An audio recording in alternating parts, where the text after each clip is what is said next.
Once again, good afternoon, ladies and gentlemen, members and officers. Welcome to the Planning Committee. In the interest of safety, if the continuous fire alarm sounds, please evacuate the room and the public gallery, by the stairwells. Do not attempt to use the lifts. Please assemble at Queen Victoria's statue in front of the civic offices. In order to comply with the Guildhall Trust Fire Marshal regulations, please remember to sign out when you leave the building after today's meeting. For those of you who have not attended this committee before, I will explain the running order for this afternoon. After committee members have declared their interests and agreed the minutes of the previous meeting, I will announce each item and ask those of you who are here to make a deputation to come and sit at the table. Welcome to the press. Hello. After the planning officer has made the presentation for the application, individual deputies will have 6 minutes to express their views, and joint deputies will have 12 minutes between them to make their views known. After which, you will take no further part in the proceedings unless we need to ask a question to clarify a statement that has been made. Members will then ask questions, make comments, and the decision on the application will be made. Both members of the committee and members of the public are reminded of the need to consider material planning matters and not to refer to any personal information about other members of the public.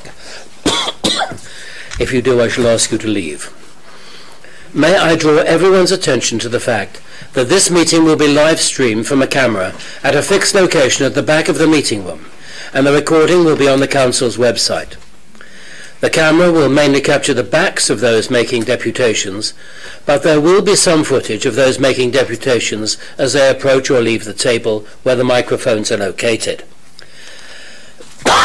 Sorry, and also of people entering or leaving the room while the meeting is in progress. Members of the press and public are also permitted to record the meeting on the understanding that it neither disrupts the meeting nor records those stating explicitly that they do not wish to be recorded. Finally, may I ask everyone to use the microphones provided when they are speaking.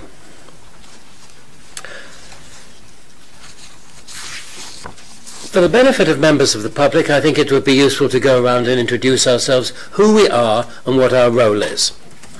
I'm Councillor Hugh Mason, a councillor for St Jude Ward in Southsea, and I am the chairman of the Planning Committee.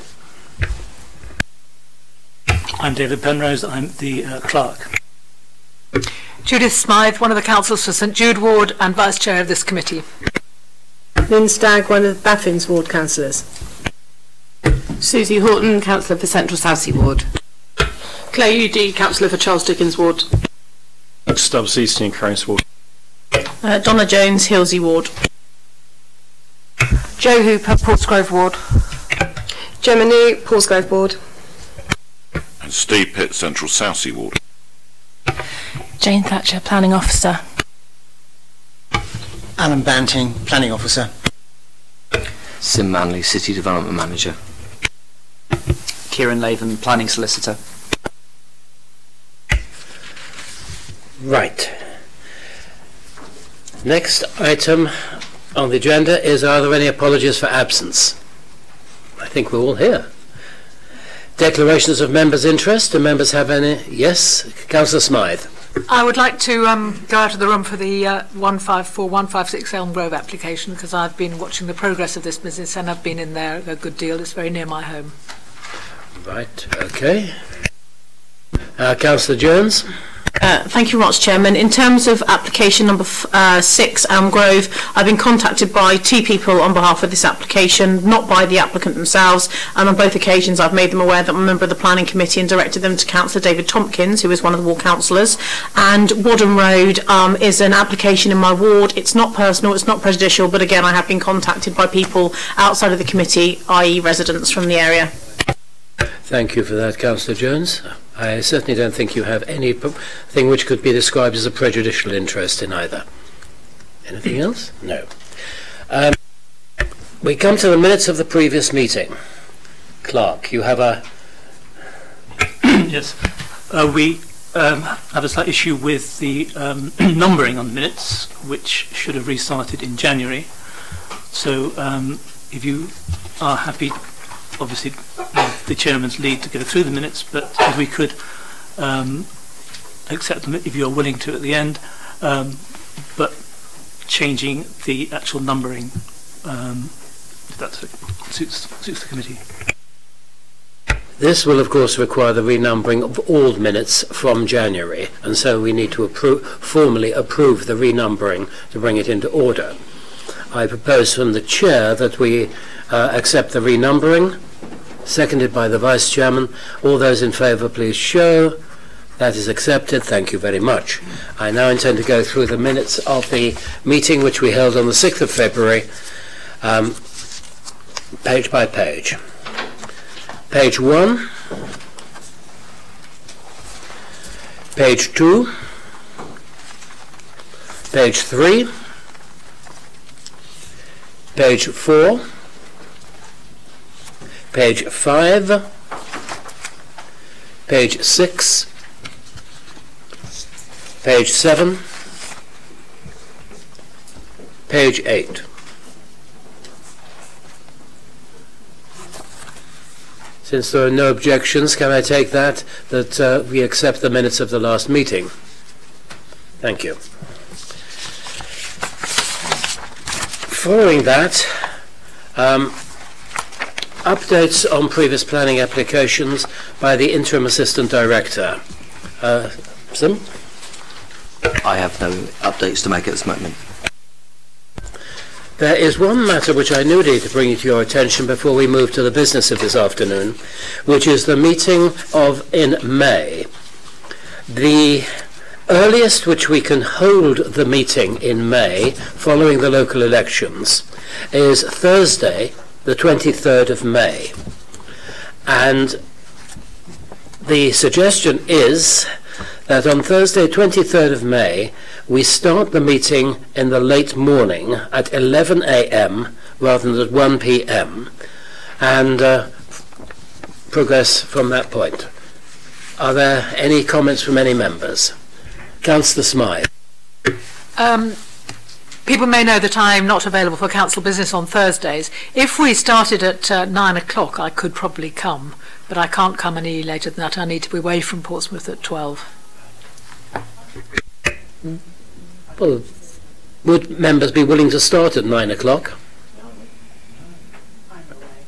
You're away that day. But those members who are able to attend on the Thursday, the 23rd of May, Councillor Pitt. Chair, is there any guarantee that if we did meet at 9 o'clock, the meeting would finish by 12? There are no guarantees in any of these meetings, Councillor Pitt. In that case, can we revert to the 11 o'clock decision, but noting that one member is unable to attend, okay. And we might end up with a completely different committee by then anyway. Yep. Councillor Udi? My final deadline for university is the day afterwards, so I might have to send my apologies. Okay. Right.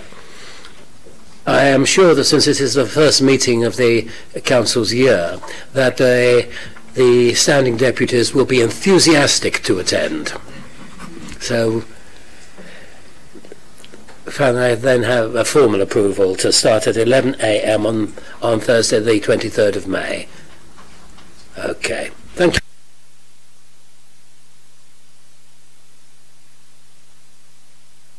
We now move to the planning applications in front of us. The first planning application is for 243 Fawcett Road. We have a deputation on this from Mr. Anthony Lane. If he would come to the table, please. and I will ask the officers to present the report. Good afternoon.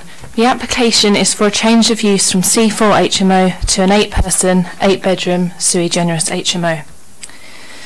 This application was deferred from February committee due to conflicting information in relation to room sizes. Following the deferral, the LPA have been in correspondence with a private sector housing team and can confirm bedroom 7 has a floor area of 10.7 metres squared. Any floor area with a head height under 1.5 metres has not been included. All other room sizes have been scaled from the submitted plans and are outlined in the officer's report under the heading Standard of Accommodation. In addition, members' attention is drawn to 2 recent appeals dated 15th of February this year at numbers 58 and 56 Britannia Road North, which have been dismissed. The appeals relate to a similar form of development regarding communal space located within a basement. The office report has subsequently been amended to reflect these updates. All other aspects of the report remain the same, and the officer's recommendation remains unaltered.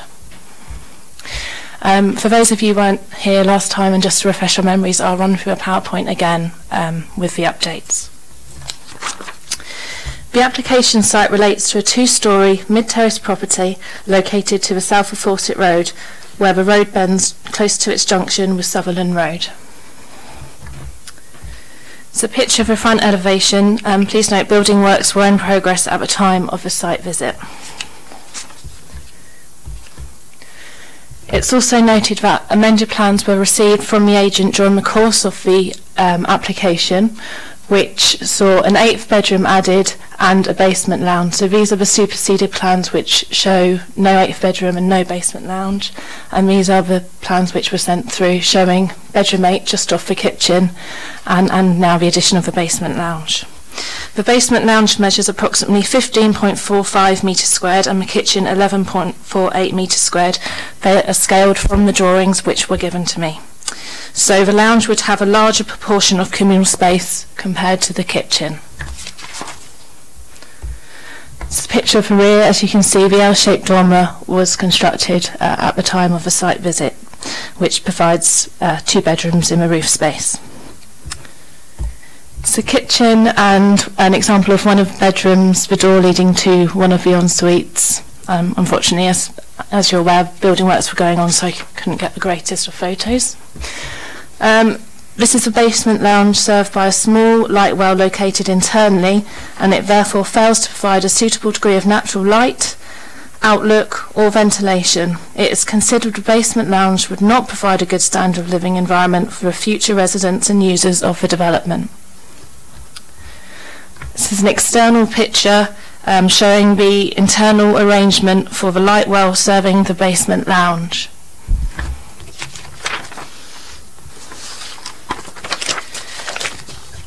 As mentioned earlier, since the deferral of this application, 2 appeals have been dismissed which dealt with a similar issue relating to communal space located within a basement.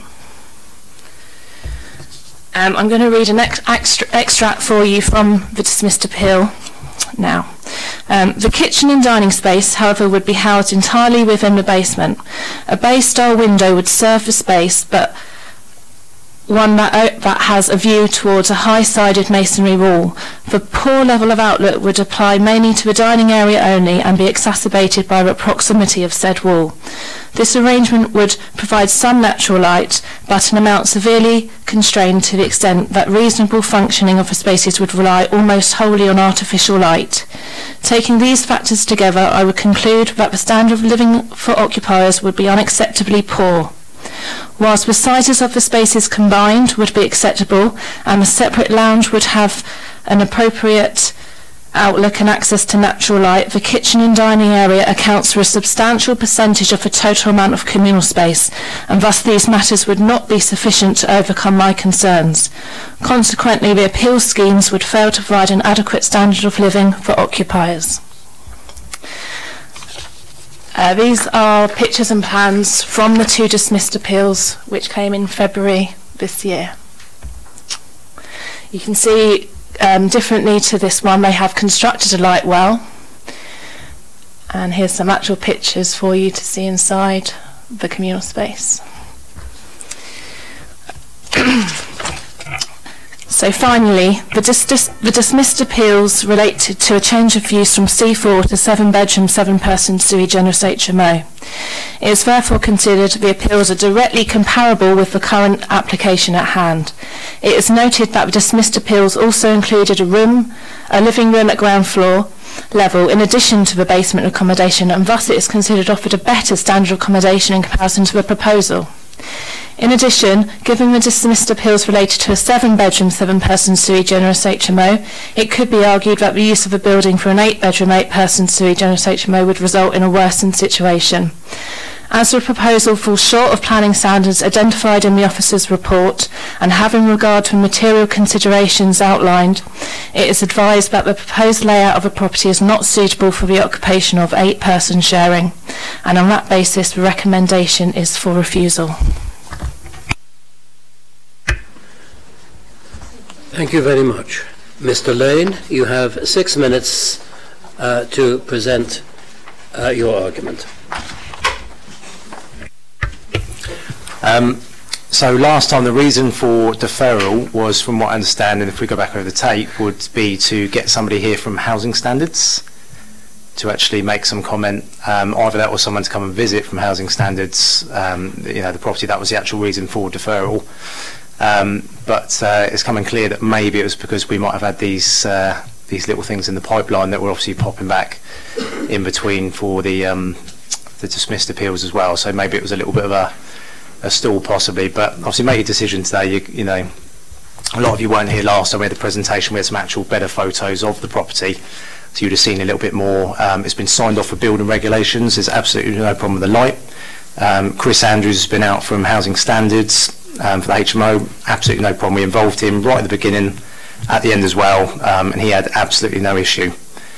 But obviously, yeah, make your decision. We'll just bear it and go from there. Thank you very much, Mr. Lane. Members, questions?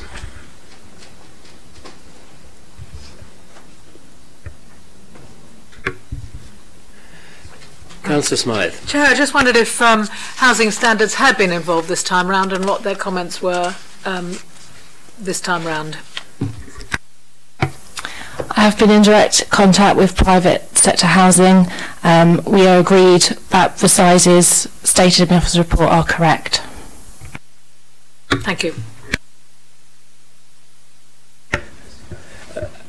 Question from the Chair. Have you discussed the availability of light and the extent to which light is available to this basement lounge with Housing Standards or with the private sector section?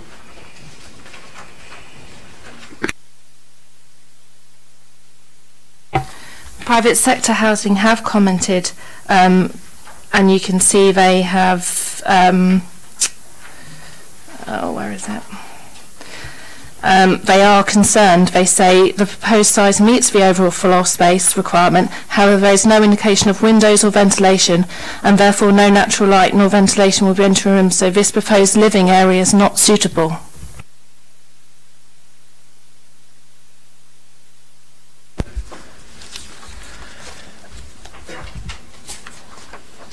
Thank you, Mr. Lane, but I'd be grateful if you would allow the members to ask questions rather than interrupt with comments.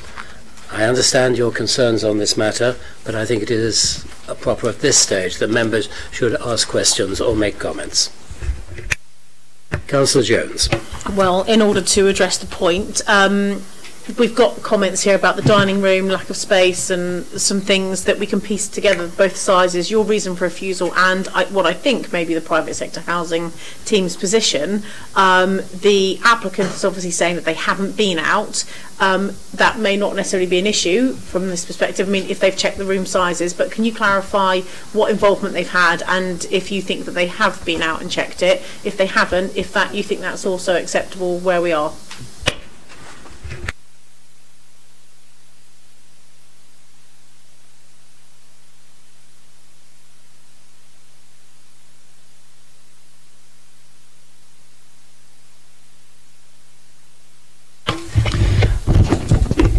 I'll offer some assistance here. I mean, ultimately, the minimum standards required by public sector housing and ultimately the decision making as on the local planning authority, they are two sort of parallel regimes, and planning can, expect to achieve, better than bare minimums, and in any event assess holistically whether it would be a suitable place for that level of occupation to live in that property. And irrespective of whether they meet the requirements of our colleagues, the planning decision, and obviously it's a matter raised in appeal decisions on similar accommodation that's already been described to you. This is not considered a good enough standard and doesn't meet the policy requirement PCS 23 of the local plan. And that's why we're recommending refusal. Councillor Jones. Thank you, Chairman. I mean, I support the Chair's position of the way, the question not being able to put from the applicant. I put it in the interest of just trying to satisfy the applicant that that's been taken into consideration, not because it was necessarily a burning question of my own. I think I probably didn't make myself clear enough before. I don't necessarily have an issue with your position. I'm just saying, is it usual that housing standards haven't actually been out and looked at it and they've just literally gone by room sizes? I mean, I know the answer, but for the benefit of other people in the room, I'm asking you that question so we can alleviate any other fears that may exist. No, they won't always have visited the site, and obviously this is a retrospective application. If it was being done on the basis of drawings only, there wouldn't be the opportunity to see how that's laid out anyway. Are there any other questions from members? In which case, members' comments. I think it's clear cut. We've got an application in front of us that doesn't meet the minimum standards set down in policy. That policy itself has recently been tested on appeal and is found to be viable, and therefore I'm happy to move the report. It is good that our local policy on houses of multiple occupation, at least in this aspect, is something that's been upheld by the Inspectorate. I think we have a duty to make sure HMOs meet a reasonable standard, both for the people living in them and the people in the locality, and I think this is the correct call. So you're proposing the officer's recommendation of refusal. Is there a seconder? Councillor Pitt. Seconded, Chair. Does any other member wish to speak? Any members wish to speak? Okay, you have before you then one recommendation, which is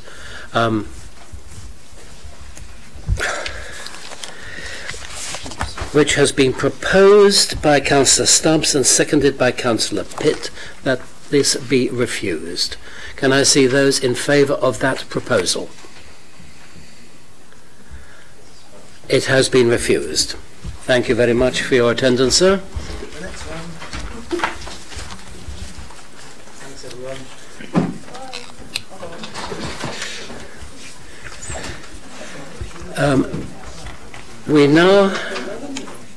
Members, we now move on to 154, 156 Elm Grove.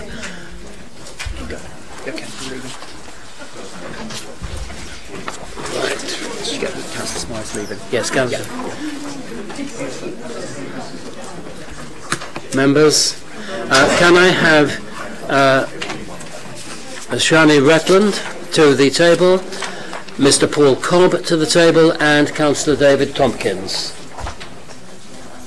Chair, just to assist, I know Councillor Tompkins isn't able to make it in today. Councillor Tompkins is not able to for health reasons. Right.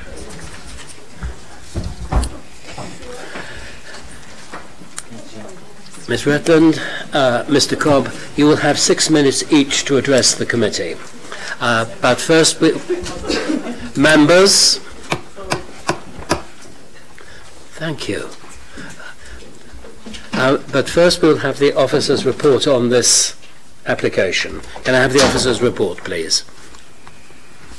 Thank you, Chair. So the address of the property is 154, 156 Elm Grove. It's at the junction. It's a prominent corner property. The red line covers 154 and 156.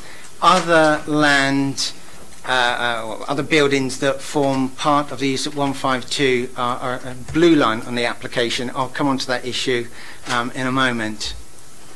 So just some images of the corner property. This was toward the beginning of the month. This is an older image, Google Street View. If I could just take members through the planning history on this site. Page 14. There was a planning application in 2016 for the use of the ground floor for mixed A3, A4 purposes, and it was refused in November of that year, essentially for reasons of noise and disturbance late at night. There was then, in 2017, a subsequent application for an A3, A4 use, but through the imposition of conditions, including an hours restriction, that subsequent application was found to be acceptable. It follows advice that is in paragraph 54 of the MPPS that advises local planning authorities should consider whether otherwise unacceptable development could be made acceptable through the use of conditions. So the conditions related to insulation as well as the hours of usage. There have then been applications in 2017 to extend the hours that was refused. Then in 2018, again to extend the hours that was refused. And it's the same proposal essentially before us again. It is a proposal to extend the hours until midnight on Thursdays and 2 in the morning Fridays and Saturday nights. You've got advice in your report from Environmental Health.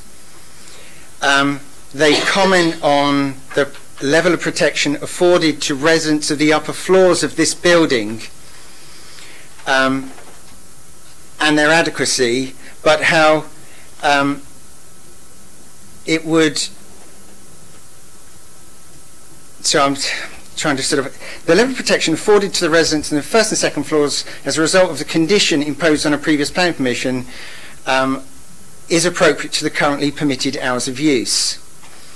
Whilst significant harm to amenity is unlikely to be caused during those permitted hours, this is not the case should those hours be extended into the night. So the issue is quite a narrow one. Ultimately, it's whether later closing in this location would be acceptable. Obviously, you've got a detailed report and you've got the advice of Environmental Health.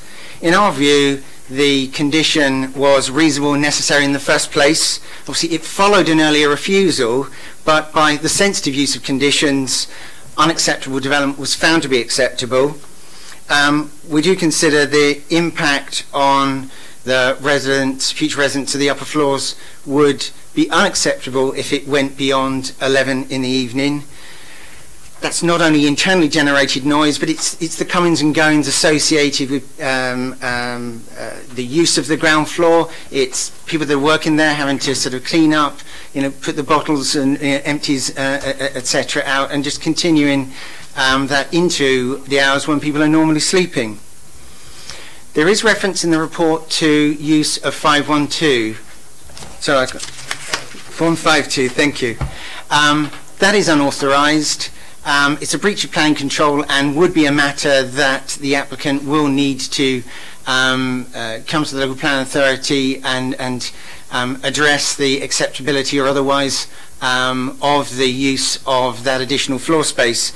But in relation to the scheme that is before you, we consider it unacceptable. Now, there are some comments by the applicant mentions that this is draconian. Well, my advice to you would be it is not considered excessively harsh or severe and is consistent with previous decision making. They reference the fact that it differs from the licensing hours, and this is where I have a copy of the license. and you can see in relation to the licensable activities, sale by retail of alcohol, it's the same hours of operation as the planning condition. Interestingly, the license is also only, as you can see in the map extract there, 154 and 156 Elm Grove. It doesn't cover 152. So the recommendation is, as I say, consistent with previous advice.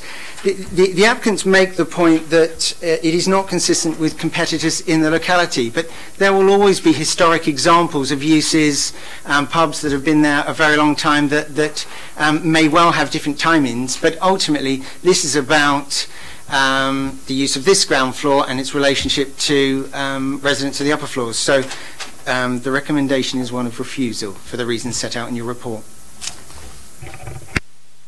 Thank you very much. Ms. Retland, you have 6 minutes to address the committee. Okay, good afternoon everyone. My name's Shani Retland and I am the landlord of 154-156 Elm Grove, known as Emporium Bar. My parents are the freeholders of the property.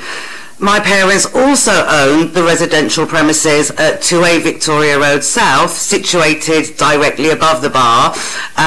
This was developed into flats in the mid-70s by my father. In 2016, we stopped marketing vacated flats. Occupancy was gradually reduced, and directly after the last tenant left in October 2018, extensive redevelopment began. Now, even with the current opening hours, I'm very concerned about the disturbance created from within the bar and customers congregating directly beneath the flat's windows, smoking, vaping, and queuing to get in. Now, the bar does deploy security staff during busy times, but my understanding is that their duties are to regulate the amount of people allowed in and to eject or prevent any undesirable customers. Telling people where to stand and smoke or asking them to keep the noise down is an impossible task, and it probably isn't in their remit. The bar does have capacity for over 120 people, and the level of sound at busy times, from music and customers having to raise their voices to have a conversation, is audible in the flats. The DJ music also continues at high volume well past the closing time of 11 o'clock when they don't have attends, and of course until much later when they do. Considering they have a noise limiter, the volume of music is extreme. In addition to loud music at weekends, they also have weeknight events, and tonight they're having the University of Portsmouth 18-piece big band performing. Other than fire doors, the bar has one main entrance exit with 2 sets of doors. The outer doors are kept wedged open during busy times, meaning that every time the inner doors are opened, loud noise from within the bar blasts out onto the street. There is, of course, also the prevailing issue of vandalism in the area. My parents' properties in Elm Grove and Victoria Road South have been the target on several occasions of having windows smashed, along with damage caused to other properties in the locality. Due to the time it occurs, it has to be considered that this is caused by alcohol and drug-fueled revellers leaving existing late-night bars in the neighbourhood. The continued threat of this would certainly be increased with the addition of yet another late-night drinking venue. The tenants of the Emporium Bar are fully aware that the Emporium Bar itself isn't exempt from drugs being consumed on the premises, but have explained to me that other than removing someone from the premises if they look like they're going to be trouble, therefore putting them out on the street, there isn't much they can do to stop it happening, and it seems to be its par for the course these days for having a good night out. The combination of all these factors will without doubt cause a great deal of nuisance to future occupants of the flats and neighbouring residents. Now, I understand that applications made to the LPA are taken on trust due to false information potentially attracting a £5,000 fine. However, the owners of the property's names weren't listed on the original change of use from A1 to A34. And it was signed by the applicant to certify that there were no other interested parties other than the tenants. This has also been the case on the subsequent 3 applications made for the removal of Condition 6. I have only known about the last 2 applications because I saw them on the planning portal. Amended applications with the owners listed were then submitted after I informed the relevant case officers that this was happening. Now, I appreciate, and please stop me if I'm not allowed to say this, but the following is a legal matter. However, it does state in the lease that no planning applications are to be made without written authorisation from the landlord. If the tenant had sought the required written authorisation from the landlord, it would have been refused. The lease granted for 152-156 Elm Grove allows for the provision of cafe, bar, retail, not a public house, as it's advertised, Southsey's biggest party venue or Party Central. This is the second time in less than 12 months I've had to deal with a tenant who shows complete disregard to protocol. In conclusion, the culture of Southsey provides for a pleasant living experience, and I want to assist in maintaining quiet enjoyment of the area, and I hope the reasons for my objection to extend opening hours of Emporium Bar are considered in achieving this. Thank you very much, Mrs. Ritland. Mr. Cobb, you have 6 minutes to address the committee. Good afternoon. Yes, my name is Paul Cobb. I filed the application on behalf of the business. There has been previous applications which have been refused, as has been stated. The reason they're saying that nothing has changed because the primary core of this refusal seems to now be the potential noise outside the property of extended opening hours. Now, Environmental Health have stated on a number of occasions that they're satisfied with the soundproofing inside. The 2 independent noise surveys we've done actually clarifies that we've got over 60% more insulation than would be required to pass the necessary test, so we've gone above and beyond with the internal. The Environmental Health Officer's comments from the last report stated that it's not a case of adding more insulation to prevent noise because it's the noise that are outside the property that appears to be their concern. Now, we've had in excess of 50 tens since we've had the licence for the premises, which have varied between closing at midnight, 1, 2, and in all the time we've had no police complaints, police calls to the property, any major incidents. And although there were 2 noise complaints, this is on Environmental Health report, they did admit that they were unsubstantiated, and they were also before we implemented the noise insulation and the sound limiter, which they've also been out and checked twice and calibrated with us at what we agreed was at an acceptable level. Now, given the fact we've already had several tens and opened late, and it's not had any increase on complaints or criminal activity or anything in the area, we've kind of already got a basis for people's theories about the noise or complaints that could come through. In addition to that, whilst there is the potential for noise outside, it is on a very busy junction which remains busy until the early hours of the morning. We are surrounded by other venues that open till 2, even 3 o'clock in the morning. I would like to add that although we've put 2 AM for the Friday and Saturday, this is not something that we would necessarily advertise and enforce on every weekend. It's more a case of it's there if we need it for a private function or things like New Year's Eve. We would ordinarily consider probably closing at midnight, midnight, midnight, so there is room to, if that would need to be reduced.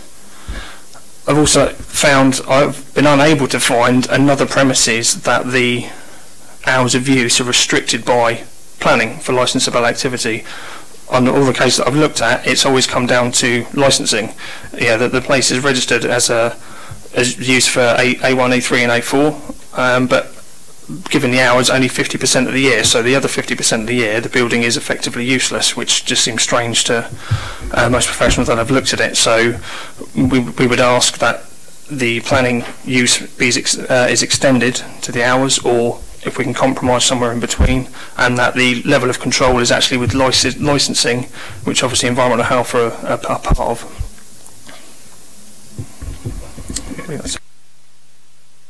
Thank you very much, Mr. Cobb. I would advise members on two matters. One is the legal status of the premise vis-à-vis the landlord is not a material planning consideration, and so should not influence your judgment. And the second thing is that this concerns only 154 and 156. It does not concern the other premise at 152, to which it is adjoined and which people can move into. That would be a separate matter. I think it is important to consider this matter on what has been applied for. So, members, questions? Councillor Horton, then Councillor Stubbs.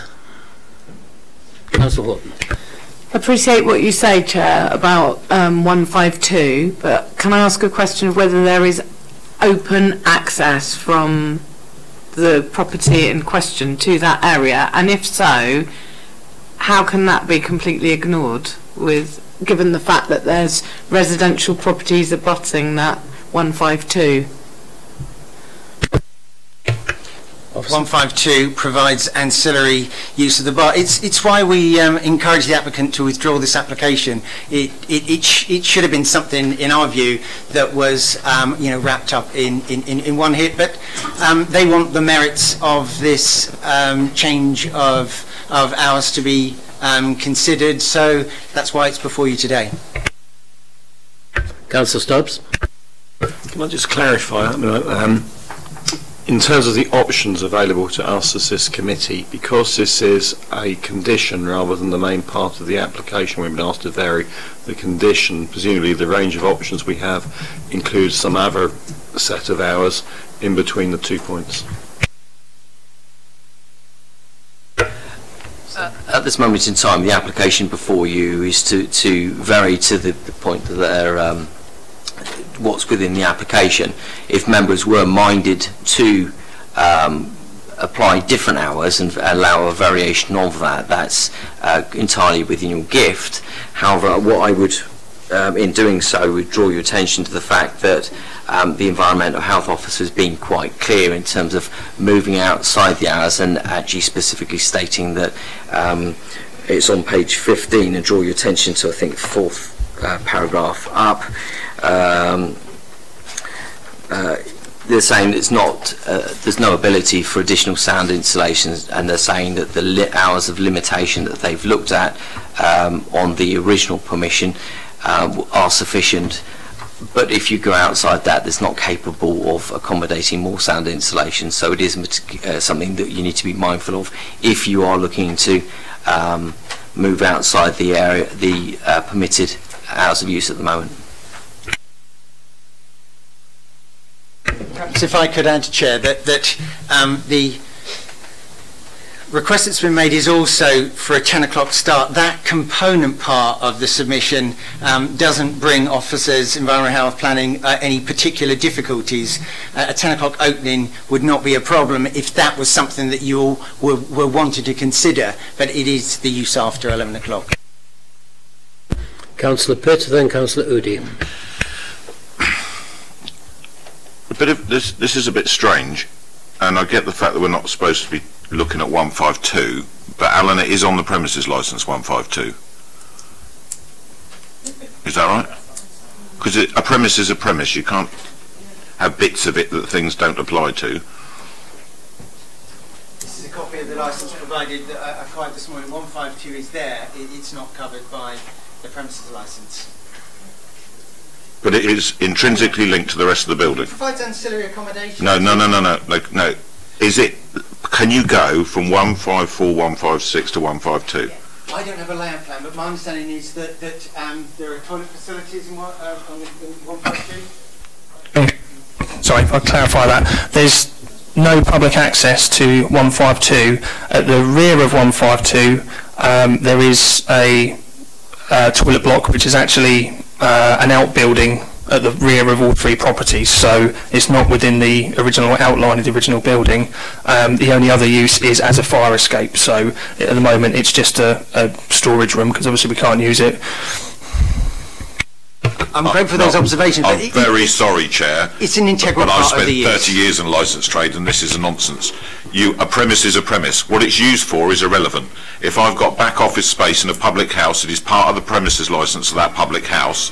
What we're potentially being asked to do here, if there is no restriction on the usage of that building in the way that there is on this part of the building, then potentially you could end up with a late night speakeasy and a bar next door. Now, I'm not saying that's going to happen, but we're being asked to consider something in planning terms that's not even been tidied up in terms of the licensing, and I feel really uncomfortable with that. I know an application's an application, I get all that, but the point of the fact of the matter is I have never ever come across a premise in 30 years in the licence trade where one bit of it was separate to the premises licence. That's impossible. Thank you, Councillor Pitt. It's exactly why we invited the applicant to withdraw the submission. Councillor Udi? I have two questions. Sorry, I guess the reason it's not dealt with under delegated authority is because you were asked to bring it here, right? At the request of Councillor Tompkins, yes. Oh, really? I'm not surprised. Number two, just to clarify some points, and the number that we can't go is not on it. So 152, did you just say the fire escape and the toilet block was on the premises of that building? Because surely just the premises of 154 to 156, if there's no fire escape and just those two and no toilet blocks, then surely this shouldn't even be an actual license, well, a building like that people can go to, because it's not accessible at all and it's dangerous. Kieran? Right. Forgive me. The application you're looking at it's an application to vary a condition on a permission that's already been given. So in that sense, it is limited to 154 and 156, notwithstanding that there are obvious irregularities at this site that can be the subject of different enforcement investigations if necessary. So that's why it's important that you focus on this one narrow condition within 154 and 156. Does that answer your question? Yeah. Councillor Jones. Thank you, Chair. I wonder if you could just remind members to be careful about their comments about casting aspersions about fellow members. Councillor David Tompkins has every right to call this to committee as a ward member. He was asked to do so by somebody who actually contacted me. I made them aware I was on the planning committee. I directed them to Councillor Tompkins. He was simply doing what he was asked by a business owner in his ward. And secondly, he's not here today to explain that because he's actually in hospital. So I think the comment was inappropriate. I do apologise, but I am semi-friends with Councillor Tompkins. That's why I felt like I wasn't surprised over this, but I felt like, I feel like personally that this should have gone to delegated authority because we're discussing this and this is wasting our time, frankly. Councillor Tompkins acted as ward councillors normally do, and if they are presented with material and they are asked to bring it to committee, they will consider it, and if they consider that there is a case which needs to be considered, they will ask for it to come to committee. Councillor Jones is right that Councillor Tompkins acted perfectly properly. Councillor Pitt. You might not be able to answer this, Alan, but you said that the premises licence and the current permission match, but actually they don't, because rather weirdly, condition 6 says 9 p.m. and on bank holidays. I've never heard of a premises ever being asked to close earlier on a bank holiday Monday just because it's bank holiday Monday, and Mondays they have a licence till 11 o'clock, but on a bank holiday they've got to close at 9. That's just weird. This whole thing is an absolute basket case, and somebody needs to go and sit down and sort it out properly. The applicant may well have a good case here, but the applicant is not, in my view, putting his case in the best position at the moment. So would you confirm that that is an anomaly? To confirm, they are separate regimes, so while you would expect it might make some sense for them to match up, they are separately enforceable. So you've got to get all your ducks in the right row rather than, it's possible that they could be different. And for clarification, Chair, I'm not disputing that they can be. I'm just saying that why on earth somebody put a planning condition in limiting somebody to an earlier closing on a Monday just because it's a bank holiday makes no rational sense to me at all. We're dealing with planning. We're not dealing with common sense, Councillor Pitt. Members, any further questions? Members' comments?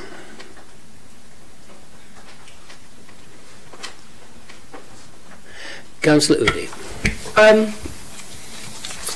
Like I said, I don't know why this is here. This is wasting our time. There's a lot of issues to go on with the Emporium Bar as well as with the leaseholders and the freeholders, and I'd like to move the officer's recommendations for refusal. Do I have a seconder for that? Councillor Pitt, second. Yes, Councillor Stubbs. I'll make a slightly different point, and I don't know if I'll have any support on this. So, I mean, I'm a bit torn on this because, on the one hand, clearly we have to protect residents, but we also have to allow businesses an opportunity to compete in the market. I very much accept the points made about the number 152. I realise we can't take those issues into account, but nonetheless, it does open up some questions. I think. There are a couple of things on this, couple of aspects of this application at a minimum, which I would be able to support. Certainly, bringing the opening time for 10 o'clock in the morning. I don't see any obvious difficulty with that. I don't see. I mean, as Councillor Pitt pointed out about the early closing on a bank holiday. I mean, that's odd. So I struggle to see the justification on that bit of it, quite honestly. So I would be relaxed about having that moved to 11 o'clock, and I think I'm going to propose that as my alternative. So your proposal is for 11 o'clock. 11 o'clock on bank holiday, 11 o'clock, 2300 hours. I'll try and muddle myself up here. 2300 hours on bank holidays as a closing time, and 10 o'clock as an opening time on all of the days. I'll have to take advice on whether that type of modification to an application is acceptable.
Chair, through you.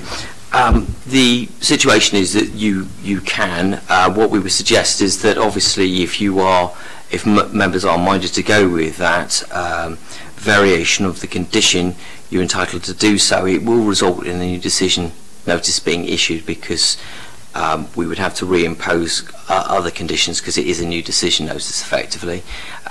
So we would suggest that it be dealt with under delegated authority because we'd have to review you don't have the conditions in front of us to review the original conditions and those which need to be reimposed. So we'd go through and look at ones that couldn't be now imposed with things like sound insulation measures were a requirement of the last permission. We would need to, obviously that wouldn't now be biting upon because that had already been put in place, but you could do that. I understand that you're saying as part of any new decision you would be having to give a reason why, which is contrary to the officer's report, and I understand it that you are saying that you consider that those changes to the hours of opening would not cause harm. Would it be cleaner just for me to propose a deferral instead? Would that be better from your perspective?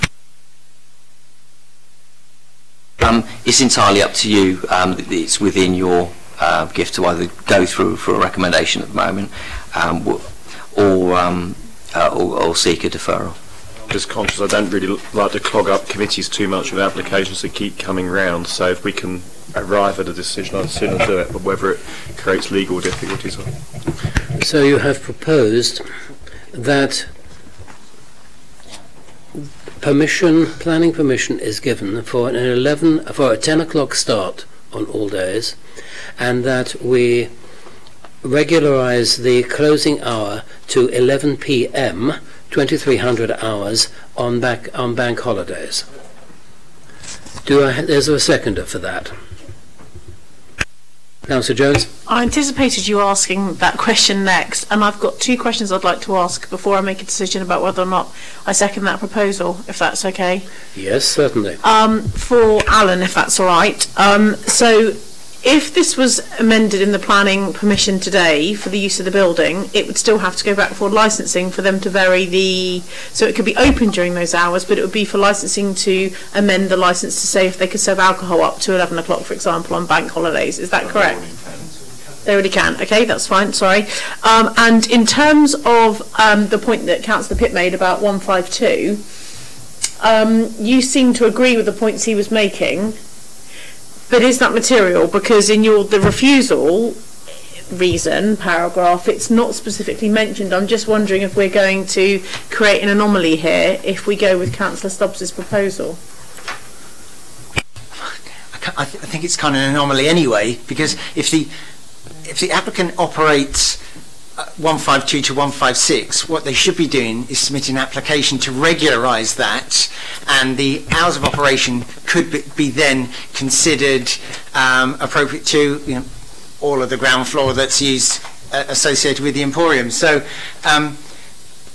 if you like, it's indicating what the view of the committee would be, but it still isn't going to change the fact that the applicant should be coming back with an application to include 152 as part of the uses of this bar.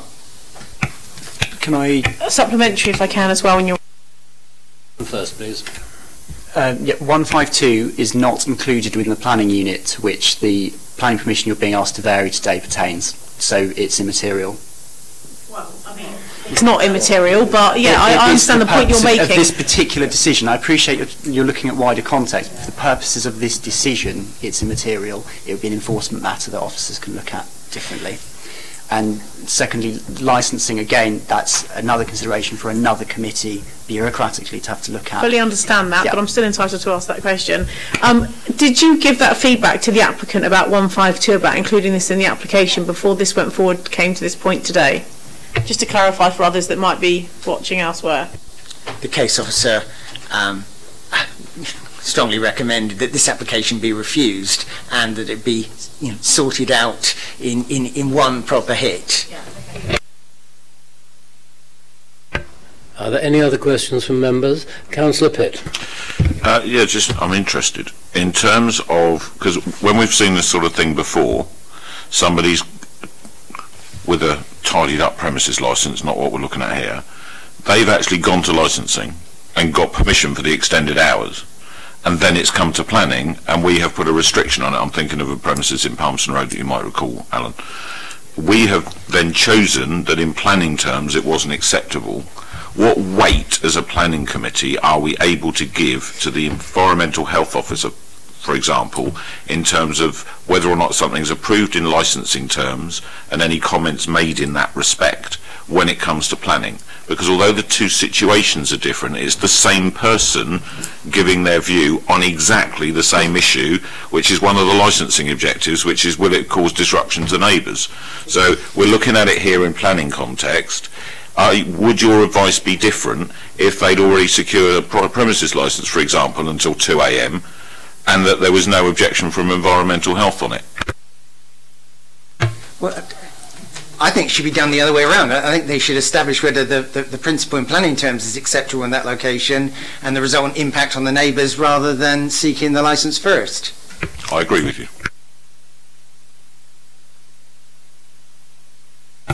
The view of the licensing officer is a view as a consultee, and it's up to you as members to decide on the weight that you want to give to that view of the consultee. Right, members, we have two propositions before us. One is for refusal, proposed by Councillor Udi and seconded by Councillor Pitt, and the second one is for a modification proposed by Councillor Stubbs and seconded by Councillor Jones? No? Is there a seconder for it? It falls. Okay. So you have before you just one proposal, which is for refusal. May I see those in favour of the refusal, please? 1, 2, 3, 4, 5, 6. Are those against? 1. The application is refused. Thank you very much.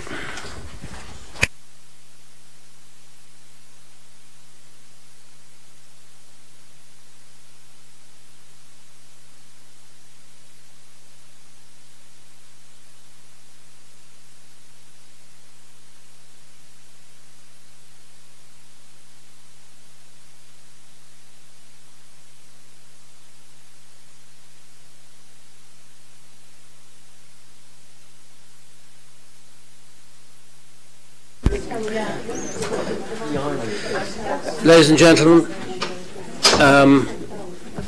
a plan is coming round for 82 Wadham Road. Mr. McGill, you are, yes, right, you are making deputation. As soon as members have received this, can we have the officer's report? Thank you, Chair. Good afternoon, members.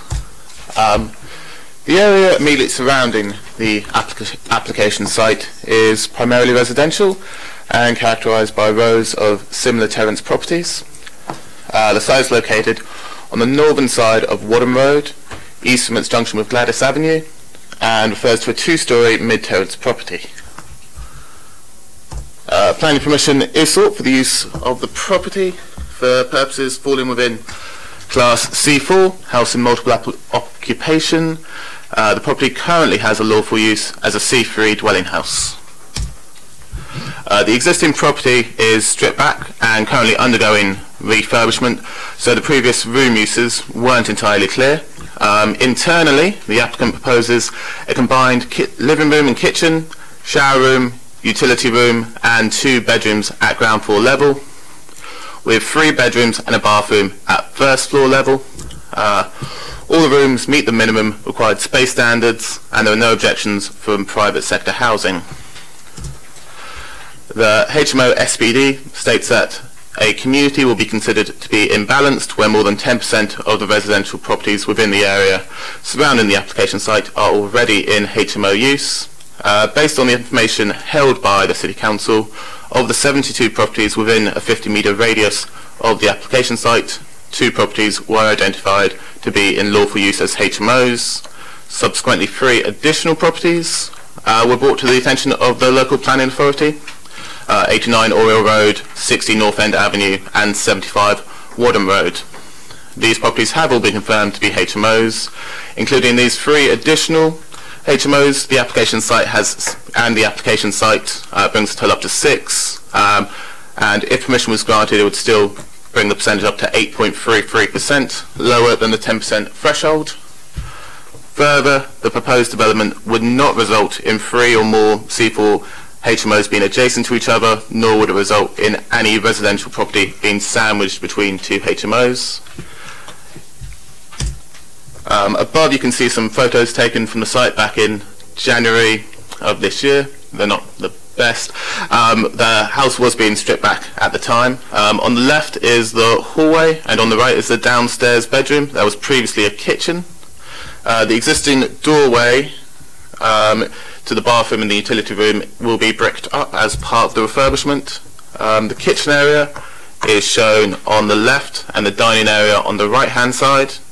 The combined kitchen and living room has an area of 22.5 metres squared, and when this is added to the existing utility room, brings up the total communal area to 24.3 metres squared, above the minimum set out in the SPD.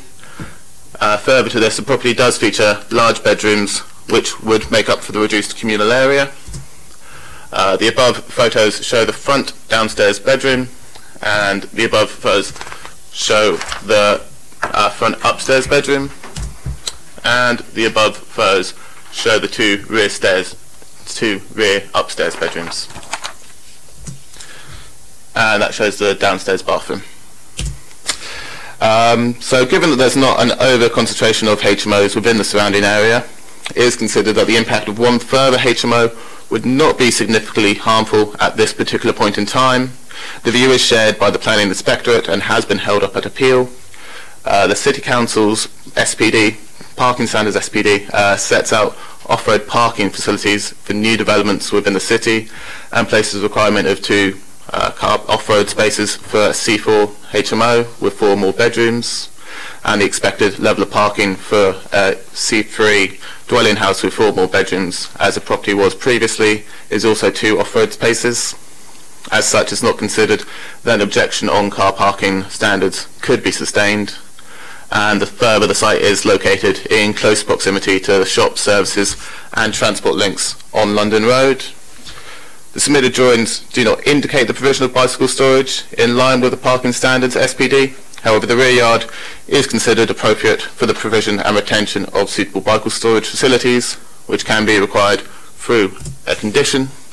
So, having regard to all the material considerations, representations and planning policy, it is concluded that the development is acceptable in the officer's view. Thank you. Mr. McGill, you have 6 minutes. Thank you. Good afternoon, ladies and gentlemen. My name is Edwin McGill, and I'm here to defend my application for the conversion of 82 Wadham Road for the mixed C3-C4 usage. I have been a landlord for 15 years and already own and manage a number of approved licensed HMOs.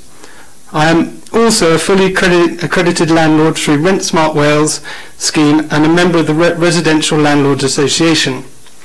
Myself and my business partner Oliver Dunham purchased 82 Wadham Road on the 21st of December 2018.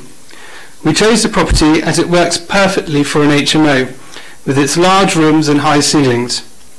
When we purchased the property, it was in a very poor state of repair, and as a result, it is being fully renovated, rewired with new central heating system, bathrooms, kitchen, plastering, and decoration throughout. The layout of the property works perfectly for being divided into 5 bedroom home of multiple occupation. Even the smallest bedroom is 9.98 metres squared, which is significantly above the minimum standard. In our developments, we are not looking to change the layout of the building by extending into the loft or building out into the garden. In fact, we want to keep it simple and try and keep the house looking and feeling exactly how it once was. Just a few minor alterations to the kitchen and upgrading the current facilities. Having conducted our research, we believe that we are within the 10% of HMOs within a 50-metre radius of the property, and therefore would not be creating an imbalance to the area. The rear of the property there is a very large overgrown garden, which are in the process of landscaping into something more simple and manageable. To the front of the house there is plenty of space for bin storage. I can understand that some of the neighbours have been put off by the development of a 7-bedroom sui generis on the other side of the road. There has been a vast amount of work carried out in this building, where they have lowered the ceilings on the first floor, constructed a new roof. This has required substantial scaffolding and a number of large trade vehicles parked up the streets daily. As a result of this, I can only assume this has led to one of the neighbours to campaign against this application of 82 Wadham Road, and in doing so has personally written to each neighbour asking them to oppose the application on the grounds of parking. This would explain the large number of objections, and in some cases individuals objecting twice and more than one individual from each household. Throughout our developments, we have tried our best as possible to be considerate to the neighbours. We have not used skips so as not to take up space on the road, kept the work vans to a minimum, and kept the noise down to just working hours only.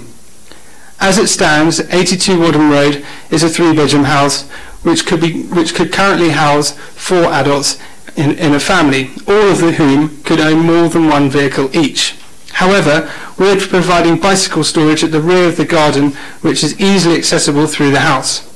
We are therefore taking a sustainable approach by strongly encouraging tenants to use bicycles and the local transport systems for their daily commutes to reduce the need for a vehicle.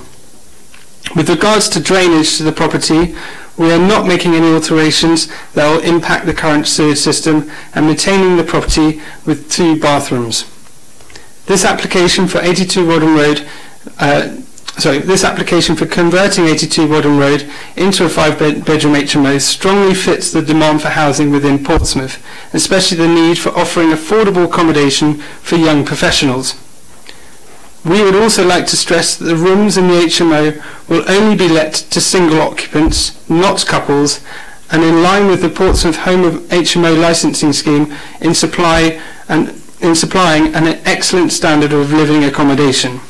Unlike the 7-bedroom sewage units, we are not overdeveloping the property. We are sympathetically making some minor alterations without extension to improve the existing building up to current regulatory standards.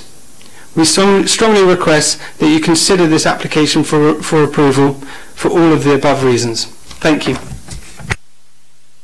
Thank you very much, Mr. McGill. Your timing was excellent. Members, you also have in front of you, in the supplementary papers, a letter of comment from Councillor Scott Pater Harris, and you have received today also a representation from one Mr. Lee Hunt, who may be known to some of you.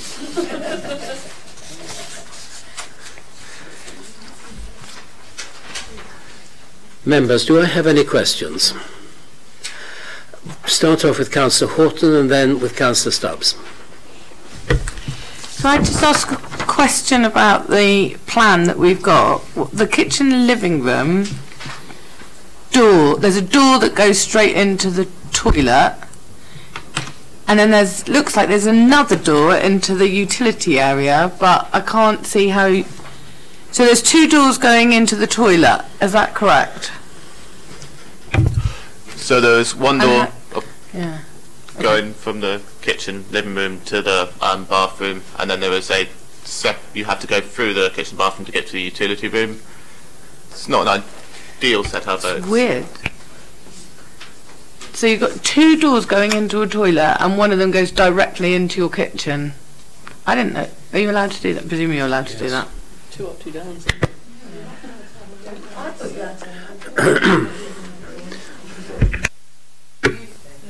The law was changed some years ago that provided that you have a door of sufficient quantity, that this is now permissible. Okay, thank you very much.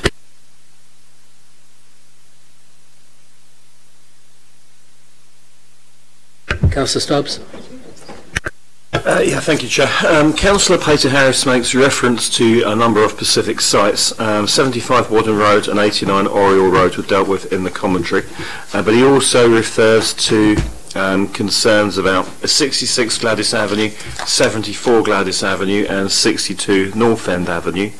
I've obviously not in a position to know either way the usage of those buildings, but are those within the circle, has their usage been investigated and considered? Are they part of the ones you have already identified? Let's see, so 66 Gladys Avenue, there is no licensing history. This was previously investigated 6 months ago for 69 Wadham Road. A site visit was conducted back then to confirm there were 2 people living in one flat, and there was a ground floor flat that was empty at the time. There is still no planning history to suggest that it is a HMO. 74 Gladys Avenue was confirmed previously by the landlord not to be a HMO, and also has no history to suggest that it is in current use as a HMO. And then 62 North End Avenue was the third one. So that one has no licensing history either, or planning history to such as HMO. And last time it was visited 6 months ago, it was confirmed to be a family home. Other questions, members? Councillor Hooper. I'd just like to ask, because I don't know too much about the parking considerations and how this would work, how have you deliberated that only 2 spaces are adequate for a property that potentially is going to house 5 adults, all of whom drive? And then they're not adhering to it. It's set out in the parking standards SPD that for an HMO with 4 bedrooms or more is only required 2 car parking spaces. It's not something I've come to independently, it's the guidelines. Okay, so we're obviously then reliant upon these people either lift sharing or being good green citizens and taking the bus, or I appreciate what you said about your bike store, or they're prepared to cycle everywhere, but in the real world most people want and need a car.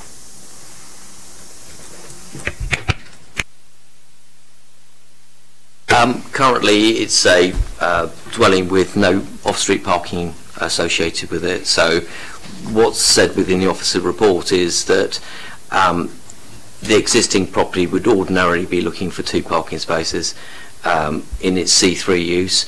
The fact it's going to C4 isn't going to change the situation in terms of the amount of parking that would be required, but because neither are actually there isn't any ability to provide 2 off-street parking, then we wouldn't be looking for additional off-street parking in association with the C4 use.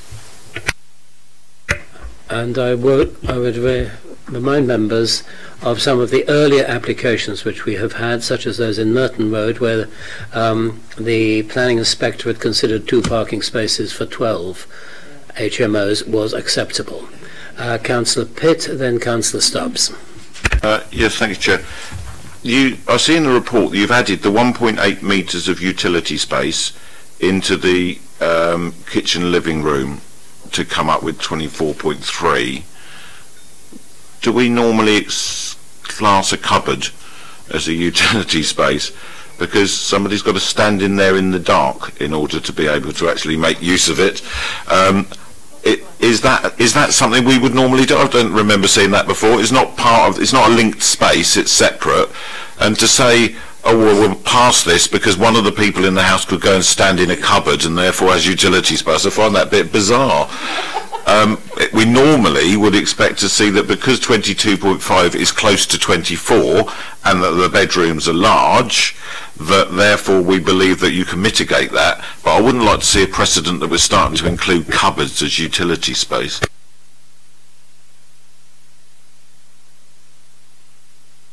And that was a question. Yes. Officers? It's set out that it's normally included. There's no minimum size standards for utility rooms.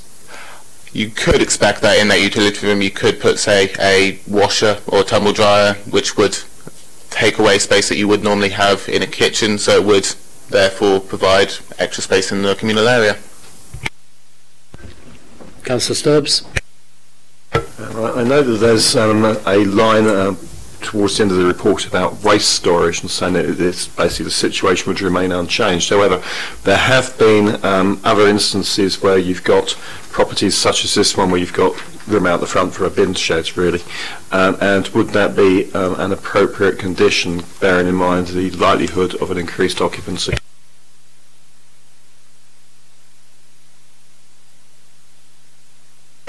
If members were minded to approve the application, you would like to see a condition that sought to control how the bins are stored out the front and details of that to be submitted and approved in writing, then by all means you could ask for that to be included. Comments, members? Councillor Jones. Thank you very much, Chairman. I've got 2 comments. One is a general one about the impact on HMO properties, particularly C4s, and then one is about the parking standards requirement, the parking SPD.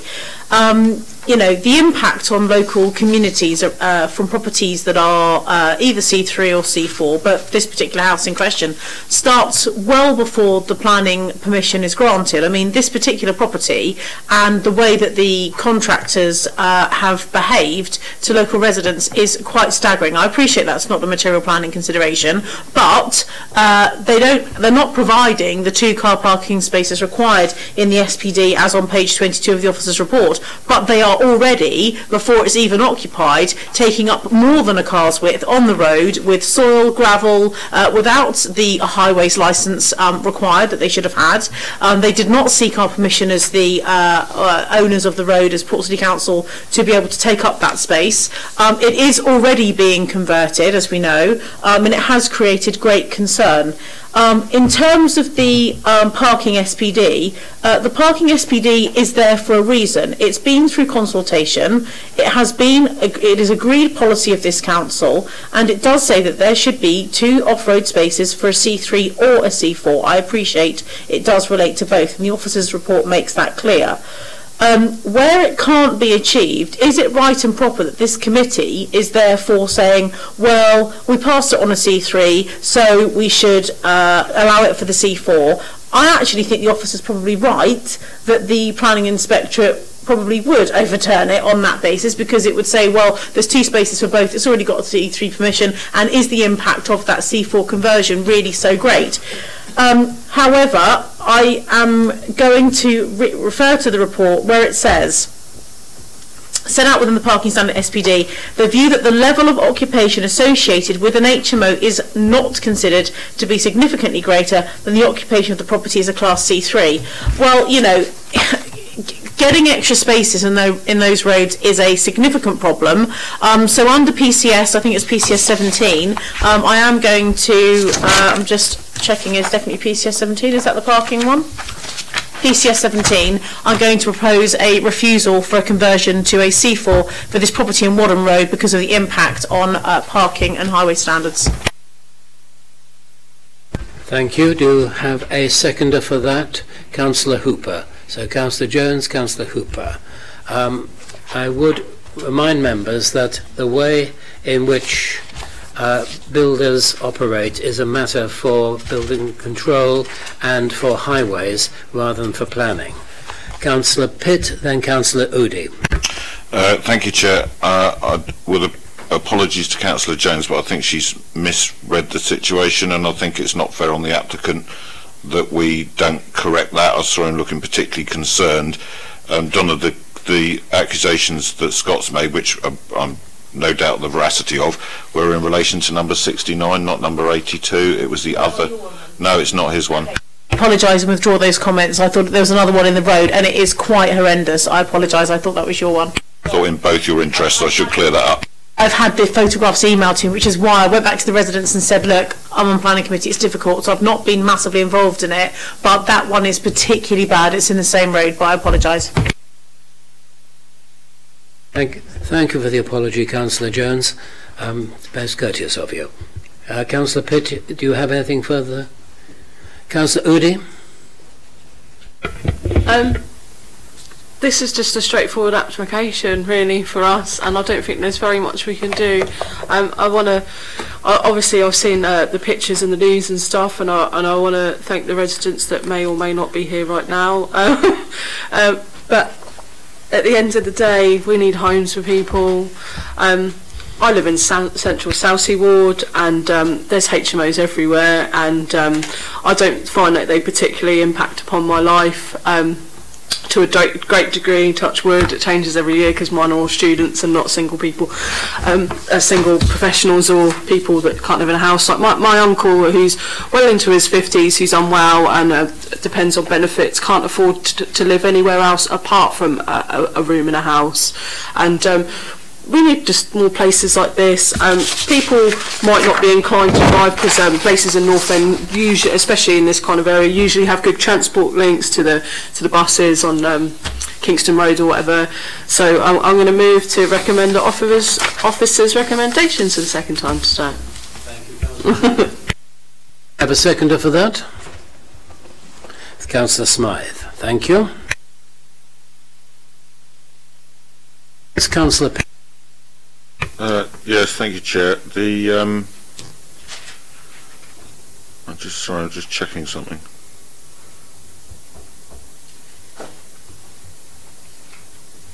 No comment at the moment.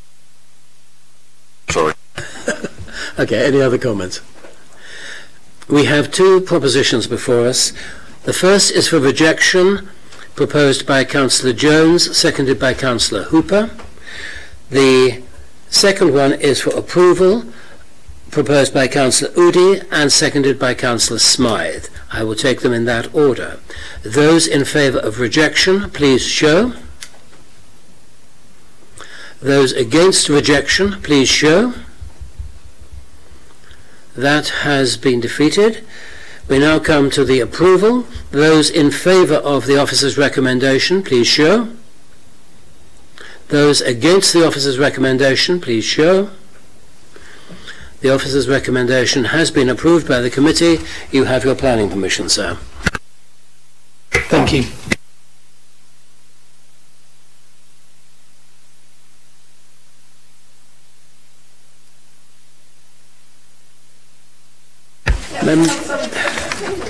Members, that concludes this afternoon's meeting. Thank you very much for the courtesy which you have shown to the chair. Good afternoon.